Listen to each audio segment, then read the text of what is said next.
Hoje, um dos maiores astros do rock nacional e do espaço sideral. Tava bêbado, eu não lembro mais. Não adianta eu ficar negando porque eu não sei mais, não lembro mais. O líder do Camisa de Vênus, o incansável, impávido e colosso. Muitos aplausos para o homem que não matou a Joana d'Arc. Mas eu não matei Joana d'Arc. Marcelo Nova! Ó, que honra, hein? Que honra, hein? Aí sim, hein? Ó o gordão lá.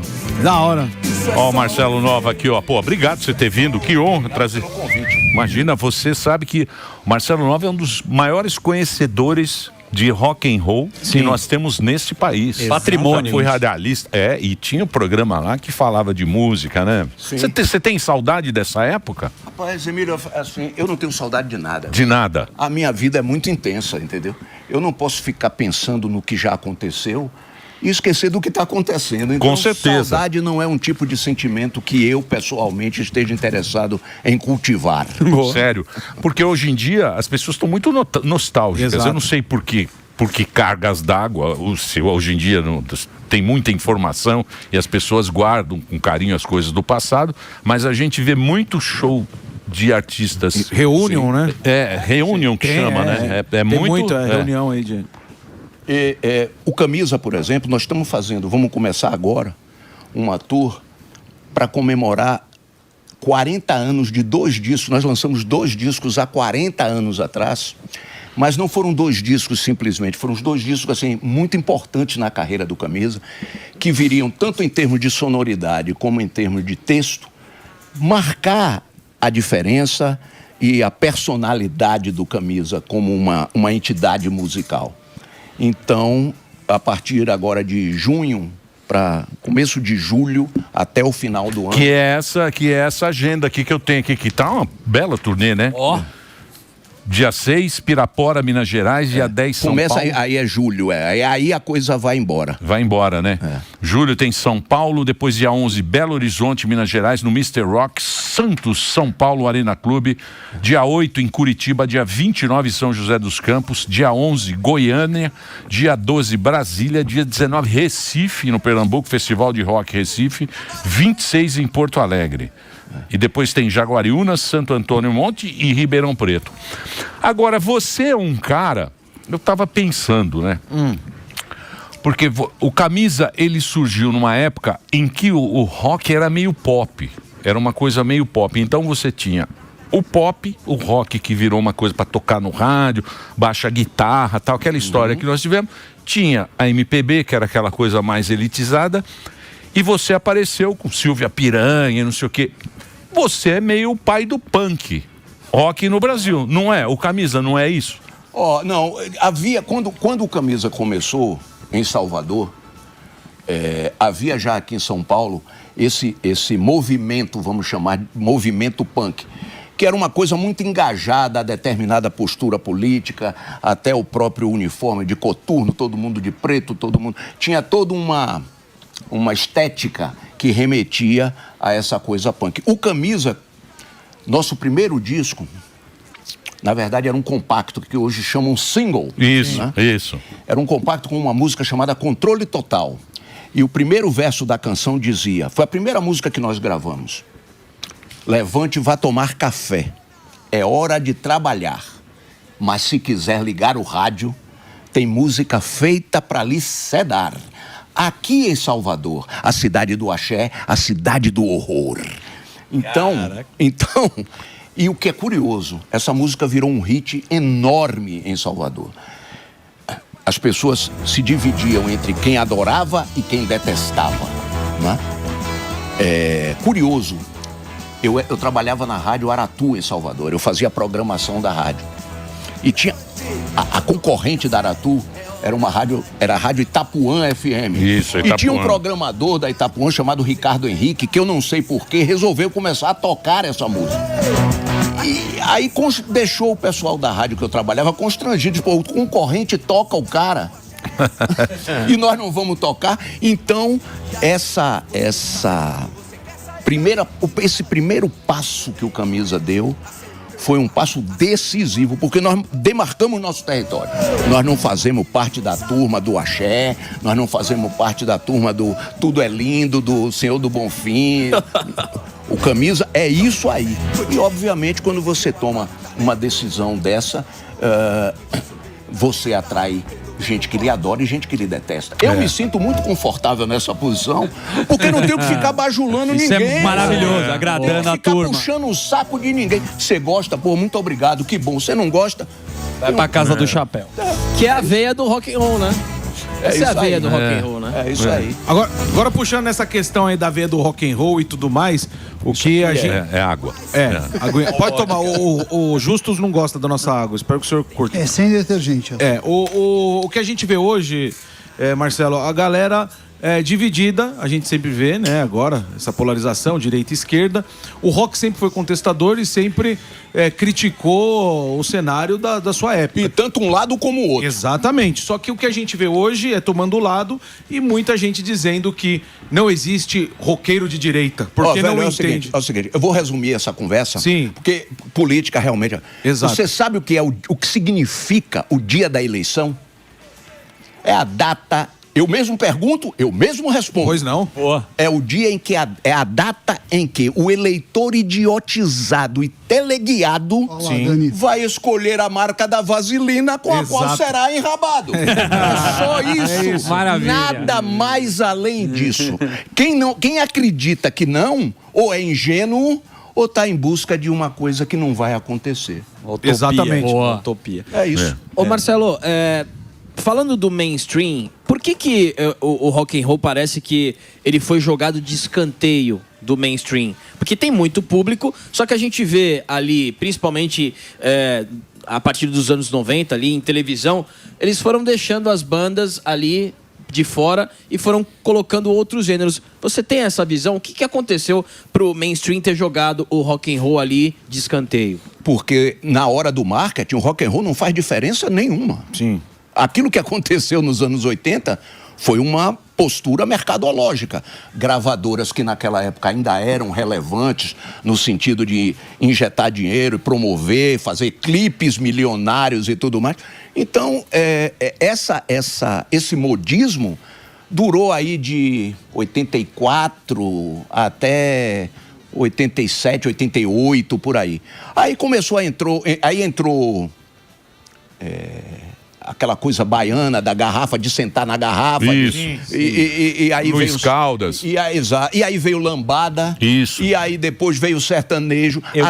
As modas vão se sucedendo. As ondas. Até que chegou num nível de tanta pobreza no sentido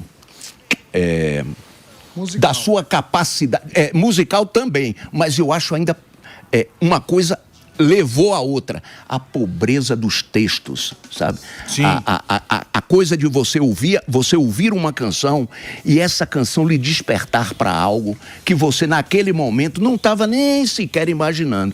Então, essa capacidade de questionar, de se posicionar independentemente da veia política, né? É um fato. As pessoas reclamam. Político não promete e não cumpre. Eles não podem cumprir. Político tem que mentir, porque isso faz parte do processo. Exato. Imaginem o Brasil acordar com segurança, sem problema de educação, sem problema de saúde. Imagine o que é que esses caras vão fazer a partir daí. Exatamente. Não tem mais o que prometer. Não tem mais o que prometer. Se eles cumprissem o que prometem, eles estariam imediatamente desempregados. Exatamente. É igual humor. O humor em país igual não existe. Por exemplo, Noruega é uma porcaria o humor. Na Dinamarca é uma merda o humor. Da Dinamarca, por quê? Porque lá tudo é certo. Tá tudo bom. O humor direito, ele só funciona em lugar desigual. Só na desgraça. Só na desgraça. Que o humor é a desgraça de ontem, né? Exato. A gente conta, a gente acha Piada graça. de hoje aconteceu uma coisa ruim. Exatamente. Agora, essa pobreza. Você acha que por que você acha que aconteceu isso? Eu entendo o que você falou. Eu também eu penso, né, nas músicas que eu ouvia, aquilo era uma coisa que me tocava, e eu até brigava com os meus ídolos, que às vezes eu não concordava com o que ele estava cantando. Eu falava, não, mas está errado, mas eu adorava aquilo lá. Que era uma relação que a gente tinha com os nossos ídolos, Sim, né? mas Porque presta eles atenção. tinham... Mas isso é bom, Não, sim, mas hoje em dia não existe mais Não, isso. mas essa coisa do Instagram, isso que eu estava falando aqui, vem desde antes dessa ideia de celular, aparelho. Você tinha referências. Boa. Você tinha referências musicais, você tinha referências jornalísticas, né? Filosóficas. Não, se você for ampliar, sempre existiram pessoas que representavam uma ideia e representavam bem. Não era sinônimo de perfeição, nem de unanimidade, mas representavam uma ideia. Com o advento do Instagram e do Facebook, toda a população passou a ter voz, no sentido de dizer nada. A maioria não tem nada a dizer. Perfeito. Nada, mas quer dizer, né? Quer participar, quer se sentir integrado ao grupo, ao grupo da família, ao grupo do trabalho, Pertencimento. ao grupo dos amigos. Então, tornou-se essa Babilônia que nós estamos contemplando e pensando, mas nem sempre foi assim, né? As coisas mudam, o tempo... Nós costumamos dizer que o tempo passa, é um equívoco. O tempo sempre esteve aí perene, desde o Big Bang. Muito bom. Nós é que passamos através dele. Nós é que temos um tempo de vida curto. Muito pouco. Muito. Curto. Sim. Esse é o Muito ponto. Eu tava pensando quando você falava nisso, né? Que você tava falando de referência em rede social e a pulverização da música e conteúdo. Porque hoje o cara tem plataforma, escuta no Spotify. E eu queria saber qual foi o primeiro disco que você pegou na mão que te inspirou. Se foi um Elvis Presley, se foi um blues. Little Richard, cara. Olha só. Meus pais ouviam muito pouca música. Meu pai ouvia Bing Crosby e Frank Sinatra. Opa. Boa. Minha mãe ouvia uma maluca peruana, Ima Sumac, que imitava pássaros. A mulher tinha um trinado na garganta. Não, era um negócio absurdo. Como chama? Ima Sumac, S-U. Ima Sumac. Essa mulher tinha um vocal absurdo. Mas depois de 10 minutos que você ficava rindo... Passava. Perdi um pouco a graça do negócio. Principalmente sobe. A graça do negócio. Um dia eu morava em Salvador e eu fui com meu pai, passamos na rua Chile, que ficava no centro da cidade, e tinha uma transversal que tinha uma loja de discos chamada C. Sampaio. Eu cheguei na porta da C. Sampaio e fui atingido por um bólido chamado Little Richard cantando... Que porra é essa? Eu não sabia falar inglês. Eu não tinha nenhuma referência musical nesse sentido. Não sabia o que era rock. Aliás, ninguém sabia o que era rock. Era um modismo que estava começando a acontecer nos Estados Unidos. Ô pai, você compra esse disco pra mim? Eu me senti atraído. Hoje, em retrospectiva, penso que me senti atraído pela selvageria do ritmo, Do som.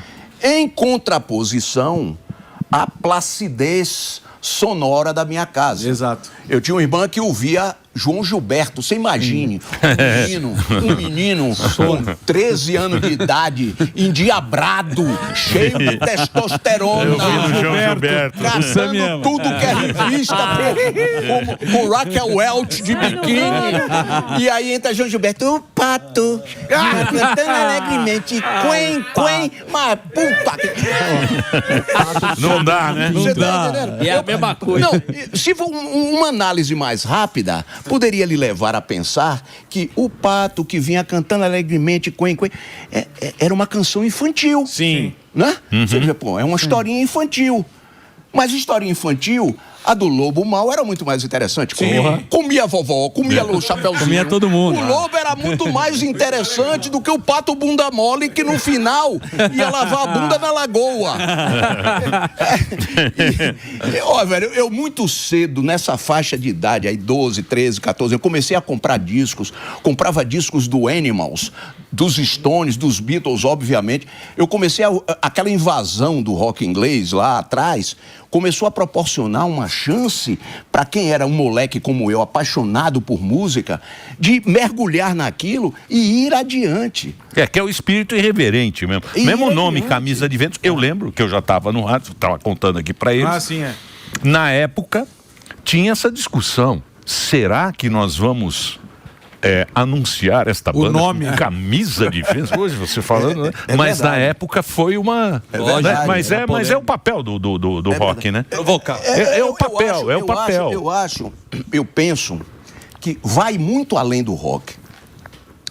Os caras que me influenciaram na música, de Bob Dylan a Raulzito, para ficar em 2, né?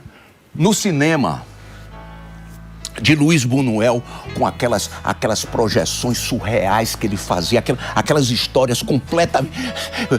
Buñuel, e aí o roteiro? Complicou aqui? Não tem importância, vamos colocar um sonho. Uhum. Mas é preciso ter habilidade para fazer isso. Claro, né? claro. Assim, na pintura, de Dalí a Picasso, ou seja, esses caras, eles não me fizeram carinho. Marcelo, olha, vai por aqui, que você vai encontrar uma rua iluminada e todas as músicas serão lindas, só vão falar de amor. Não, eu tomei foi porrada, os caras me pegaram pelo pescoço. Ô, seu idiota, vai pro outro lado do rio pra você ver o que tá acontecendo do lado de cá. Sim. Para de ter essa visão, entendeu? De que o que jogam pra você é cachorro, vira-lata. O que jogam pra você come. Você tá passando fome, você come qualquer coisa. Com todo respeito aos cães, que considero os superiores a nós em termos de espírito. Em termos de espírito, né? Marcelo, tem uma questão assim, o rock tem toda essa ideia, né, de protesto, essas letras importantes, mas musicalmente, pelo menos em alguma instância, ela não é uma música tão complexa como o jazz, nas dissonâncias, no próprio improviso. Você teve alguma influência, seja do blues, seja do jazz? Porque a gente vê, pelo menos assim, que seu rock não é aquele tão padrão de 3 acordes, assim. Mas olha, o que me fascinou a princípio no rock era exatamente a simplicidade, a violência, a virulência da mensagem embutida naqueles 3 acordes. Eu dei o exemplo. Meu pai, eu chegava em casa, meu pai estava ouvindo, and now the end is near, and so I face. Aí eu chegava e dizia, tutti, tutti, frutti, Gini, Gini, Gini, won't you come along with me? E o piano, o que eles chamam de pumping piano. Rockabilly. Era aquilo ali, pra mim, funcionava como uma coisa inexplicável. Eu não tinha uma explicação para isso. Eu era um menino de 10, 11, 12 anos de idade. Por que esse menino não gostava de nada a não ser desse gênero musical? Que ele não entendia, inclusive. Não se trata de uma percepção, não se tratava de uma percepção intelectual. Eu não sabia o que era rock and roll. Para decifrar tudo aquilo. Mais emocional. Mais, exatamente. E nunca me livrei disso, nunca quis me livrar. Aliás, devo ao rock and roll uma carreira. Sim. Eu comecei há 45 anos atrás, meninos. Caraca. Entendeu? 1980. Não tá nem nascido. Mas então, o Camisa era... Você assistiu um show do Camisa, lá que você pegava Aramaçã, que tinha 5 mil pessoas pulando assim. Loucura. Você fala, meu Deus... E é o seguinte, quem viveu essa época, viveu. Quem não viveu, não vai ver mais. Não vai ver nunca nada mais. Parecido. Agora vocês vão lá no Allianz Parque, lá tudo sentadinho, bonitinho. Com a luzinha do... Vê o show do Pulseirinha. Do Coldplay. Nunca mais, porque aquilo foi um momento, né, Marcelo? Foi um momento que... Sim. E um momento, como você acabou de dizer, é muito difícil de ele acontecer novamente no mesmo contexto, porque a época é outra. Isso. As expectativas são outras. Eu nasci em 51. Eu não peguei a cinematografia dos anos 50. Eu só fui me interessar, por exemplo, por filme noir já adulto. Então, quando eu mergulhei de verdade naquele ambiente onde tudo é enfumaçado, tanto até nas ruas, né? Fumaça de bueiro, fumaça dos bares de cigarro, que é uma analogia com a neblina existencial que os personagens viviam, né? Então você tinha aquela loura fatal que chegava e desgraçava com a vida do sujeito. Tinha toda uma temática, uma fotografia espetacular.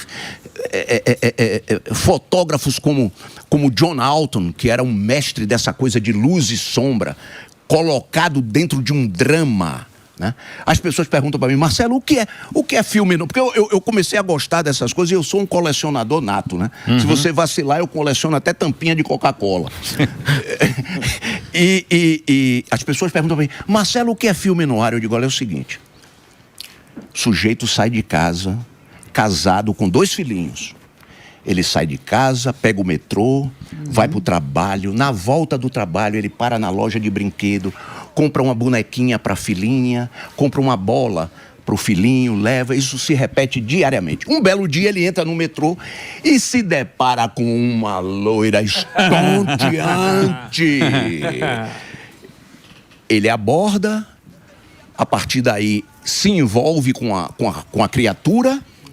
O envolvimento vai ficando cada vez mais intenso. Ela o leva pela ribanceira da desgraça. Isso. Sabe? No limiar da... Ela leva o sujeito a cometer coisas que ele nunca... jamais imaginou. Nunca. E era um homem de bem. Não. Era um homem... Comprava o brinquedinho. Era um homem de Era bem. um homem de bem, de moral ilibada.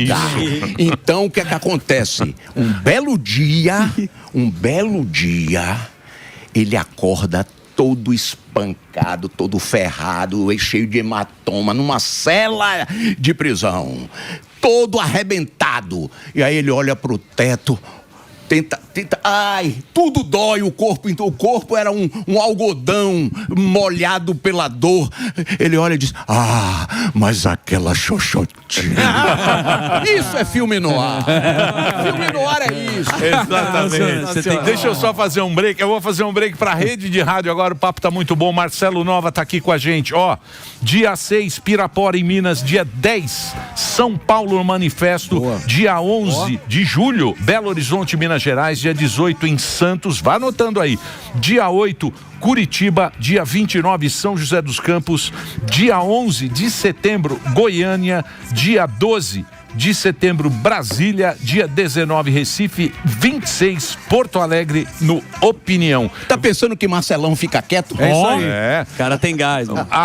@Marcelo Nova Real pra você no Instagram. Lá tem todo o caminho. Entra lá no Instagram, você tem todo o caminho para os shows do Marcelo Nova. Vai lá o breakzinho, Reginaldo. Mas a gente continua. A gente continua nas plataformas com o Marcelo Nova aqui. Vai lá, gordão. Voltando, se eu falar alguma coisa? Não. É que essa música que alguém colocou aí foi a música que eu me referi. Foi a primeira gravação do Camisa. Aqui em Salvador. A cidade do axé é a cidade do horror. A cidade do axé é a cidade do horror. Maravilhoso. Muito bom. Mas, se quiser tentar, Certo. tem fitinhas do Bonfim, acarajé e abará. Ô Marcelo, uma das músicas que eu mais gosto é o Adventista, né? Que teve inspiração ali em Buzzcocks, né? Sim. Que vocês tiveram a oportunidade de cantar. Eu cantei com eles aqui em São Paulo. No Aeroanta, né? No Aeroanta, exatamente. Exatamente. E como que foi? Você começou curtindo Little Richards, e como que veio a questão do punk ali, né? Porque Buzzcocks também é britânico e tudo mais. Como que chegou a questão do punk na sua vida? Porque o rock, que veio com a novidade. Rapaz, ali... olha, você está fazendo uma pergunta que é tão complexa, porque eu vou ter que voltar no tempo. Sim. Em 1965, eu estava aqui em São Paulo, porque eu tinha uma tia que morava aqui, no Jardim Paulistano.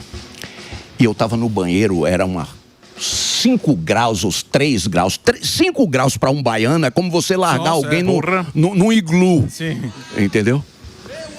E a água quente pra caramba e o rádiozinho ligado. E aí entra o locutor falando que ia mostrar um cara chamado Bob Dylan. Ok. Eu nem gravei exatamente o nome, mas a música chamava Like a Rolling Stone. Então eu fiz uma associação indevida com os Rolling Stones, que não tem nada a ver com a história. Rapaz, eu fiquei tão impressionado com aquilo, porque os cantores ingleses que você fez questão de colocar, Eric Burdon do Animals, o próprio Mick Jagger dos Stones, eles tinham uma forma de cantar e um sotaque típico britânico. Eu ouvi aquele cara fanho. Maravilha. Once upon a time, dressed so fine, through the bums and time, in your didn't you?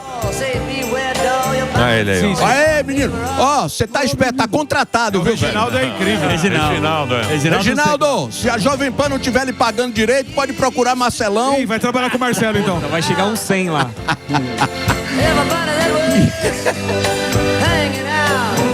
Pois é. Resultado.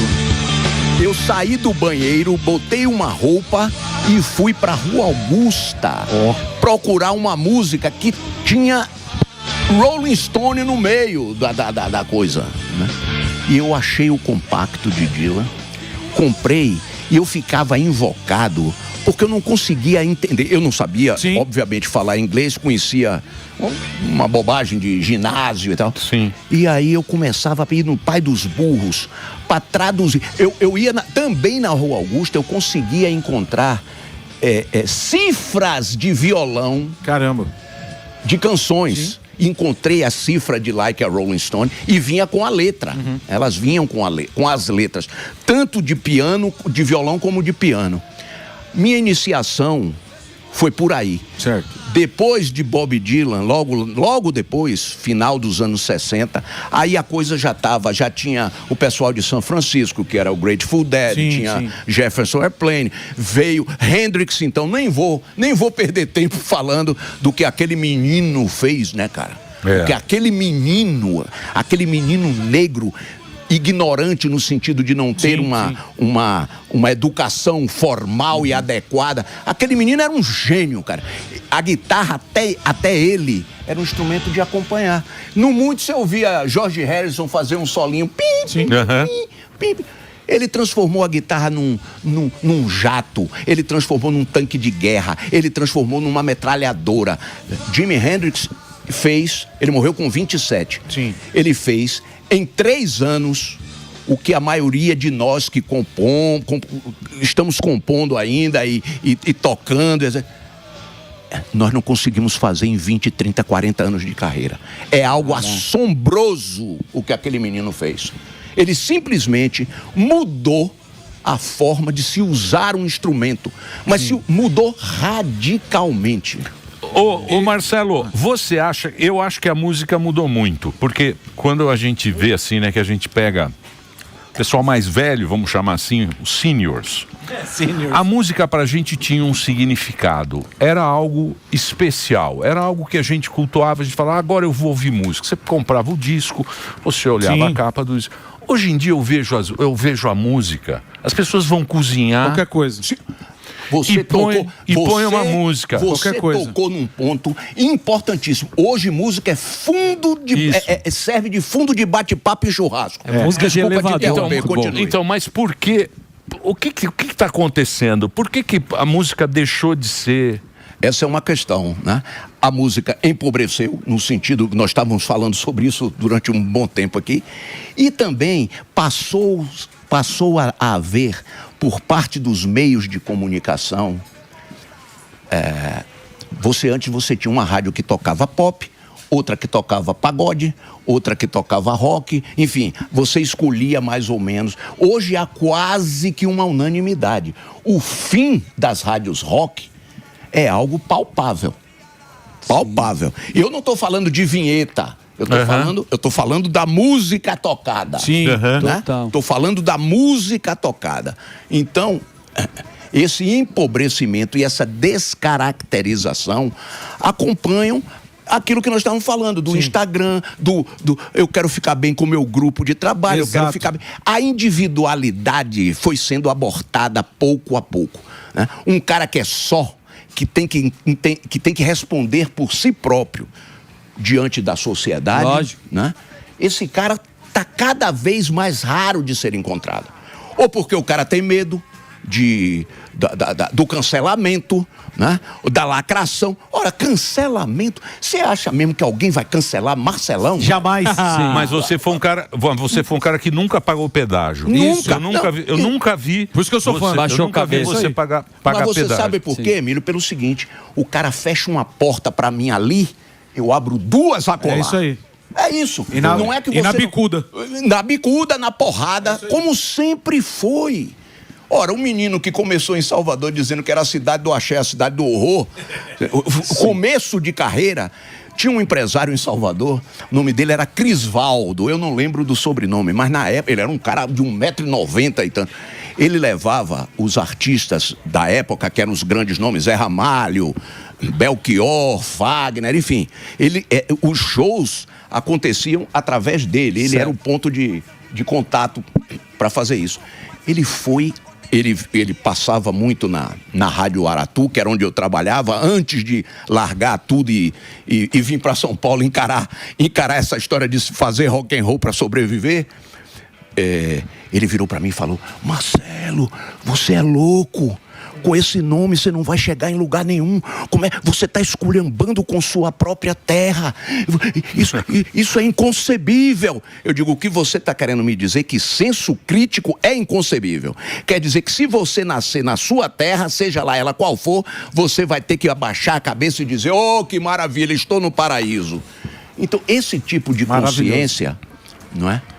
Que eu não sou perfeito, obviamente, não me considero melhor nem pior do que ninguém, mas eu não preciso de ninguém que me induza ao erro. Eu erro sozinho. Eu erro sozinho. A cagada a gente mesmo faz pra gente. Agora Ô, Marcelo, me fala uma coisa. Pegando carona nessa questão de tipo, você faz o que você tem que fazer, deu na tua telha, você vai lá e resolve. Se deu certo, beleza. Se não deu, bola pra frente. Tem a sua parceria com o Raul, que era um momento difícil pra caramba pro Raul, que foi assim, e você foi o cara que, querendo ou não, muitas pessoas aí, foi o cara que abriu ali pra ele e falou assim, cara, vamos trabalhar. O muitas pessoas significa o seguinte: tem uma parcela considerável de humanos, não é? Que não e quanto mais pobre o país, mais eles proliferam, que não suportam ver alguém se dar bem. Total. Alguém conquistar algo. Raulzito encarou uma tour. Ele não estava bem de saúde? Não, claro que não. Aliás, eu não me lembro da última vez que eu vi Raul bem de saúde. Saudável. 5 anos de idade ele tinha. Quando Então é o seguinte: quando você toma uma decisão de encarar uma situação, porque para ele também não era fácil, né? Fazer uma tour, voltar a se encontrar com o público, e essa foi uma das coisas assim. É muito legal o documentário que a gente vê ali. Uma recompensa emocional para mim pessoalmente. A tour não fui eu. Foram 18 pessoas que nós montamos um esquema e dizer: não vamos permitir que esse cara morra abandonado. Não vamos. Boa. Vamos tomar pedrada, vamos tomar paulada, mas nós vamos revidar. É isso aí.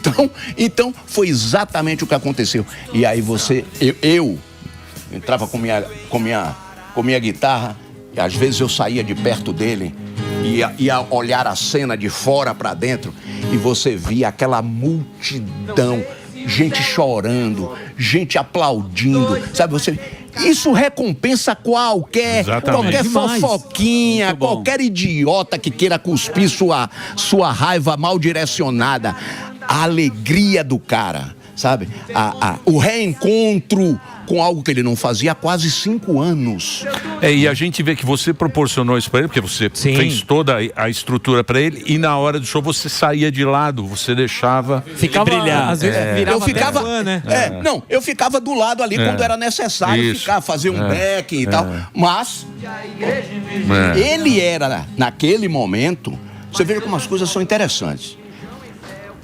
Quando eu saí do Camisa, quando o Camisa acabou, né? Acabou pela primeira vez, eu era o quê? Eu era o ex-Camisa de Vênus. O maluco, ele era o quê? Um alcoólatra. A junção de um doido com um alcoólatra. Ninguém apostava nisso, cara. Ninguém. Absolutamente ninguém. Quando nós fomos tocando primeiro para 500 pessoas, porque ainda tinha um mito de que nenhum dos dois vão aparecer. Nenhum dos dois vai aparecer. Nenhum dos dois vai aparecer. Essas tarjas que eram colocadas, à medida que o público foi aumentando, isso foi diminuindo. Passamos a tocar para 1.000, para 3.000, para 5.000. No meio da tour, nós já estávamos tocando para 15.000 pessoas, assim, como uma coisa corriqueira. Sim. E nós iríamos, ele morreu em agosto, 21 de agosto. Nós iríamos até o fim do ano, o que nós havíamos planejado, né? Vamos fazer a tour até dezembro de 89. E quando chegar em dezembro, nós vamos levar um bolo. Já tínhamos toda a ideia de... Ia sair uma dessas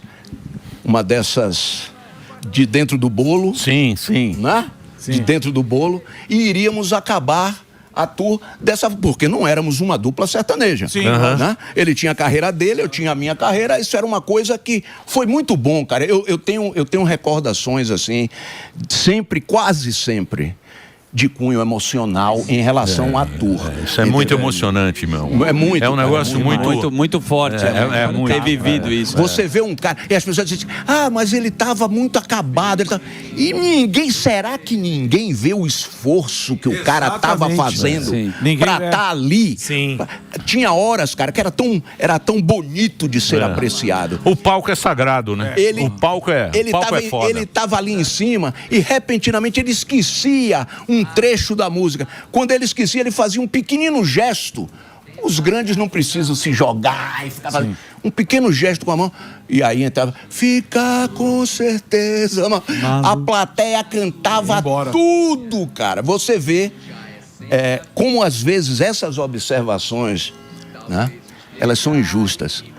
O esforço do cara, velho. Exatamente. O esforço do cara. Ali era o máximo dele. Pra ninguém ali. notava isso. Ele, mais do que ninguém, sabia. Tava curtindo aquilo ali. A mãe dele me disse, Dona Maria Eugênia, me disse, meu filho, como é que Raul, que não fazia 5 shows seguidos, fez 50? Coisa linda. Agora só perguntando a ele. Porque, Mas é atemporal, né? Posso completamente atemporal. Posso terminar com uma pergunta? Pois não. Uma pergunta rápida, meio Marília Gabriela, que pode ser uma pergunta boa. Ou pode ser uma pergunta meio merda. Marília inchada. É que o senhor estava falando aqui a respeito, né, de como lembra, né, do Raul. E a pergunta meio Marília Gabriela. Como que você gostaria de ser lembrado? Rapaz, eu não tenho essas expectativas. Eu sou ateu, graças a Deus. Sim. Então, assim, o que é que eu penso? Eu tô aqui por uma circunstância. Sim. Papai pegou mamãe, passou-lhe a chinela. Sim, isso é bom. Passou o rodo. Faz tempo que a gente não bate. 9 meses depois de uma batalha que parecia infinita com os outros espermatozoides, dei cotovelado e um enfiei o dedo no rabo do outro, me consagrar lá no útero de mamãe. Sim. Então, isso aí, o que é que eu era antes disso? Nada. O que é que eu vou ser depois disso? Vou voltar a ser o que eu era antes. Nada. Absoluto. Não tenho medo de Deus, não tenho medo do diabo, não tenho porque não vejo essa necessidade que a maioria das pessoas parece ter de desenvolver uma crença que é fundamentada na eternidade. Não, mas a tua obra, porque a obra fica, né? Você vai embora, a obra fica. É atemporal, sua música é atemporal. O que você gostaria de deixar assim, ó, daqui 50 anos a pessoa ouvir e falar assim, puta, esse cara era foda, esse cara era transgressor, esse cara era nada também. Presta atenção. Daqui a 50 anos, pra mim não vai fazer diferença nenhuma. Boa. Nenhuma. Bonito. Nenhuma. Você estava falando da velocidade da vida. Você sabe quanto a gente vive em média? 960 meses. Certo. É o que a gente vive. Então, aproveite. Esses 960 Que tem pouco. que é rápido. É rapidinho, Porra. vixe. É muito É logo rápido. ali. Boa. 960 meses Passa é rápido. rápido. Marcelo Nova, Isso, e demais. esses 960 meses, quem é bom de matemática aí para fazer Sami. uma... Quantos anos são? 80 anos, que é a média. 80 anos. É, a média. Tô na metade. Eu não tenho essas expectativas de chegar lá. Sim. Para mim, o que eu fiz, o que eu faço, É o que conta. é o que conta. Sabe? Essa mania de traçar expectativa. Sim, sim. Eu vou viver até não sei quantos anos e tal. E aí morre atropelado quando sai daqui da cai Paulista. da cadeira. Tá Marcelo Nova conversou com a muito gente no bom. Instagram, Marcelo Nova Real, lá tem todo o caminho, mas eu quero lembrar você, em Pirapora, dia 6 agora, Boa. dia 10... dia 10 de aí já é julho, em São Paulo, Eu vou. no Manifesto.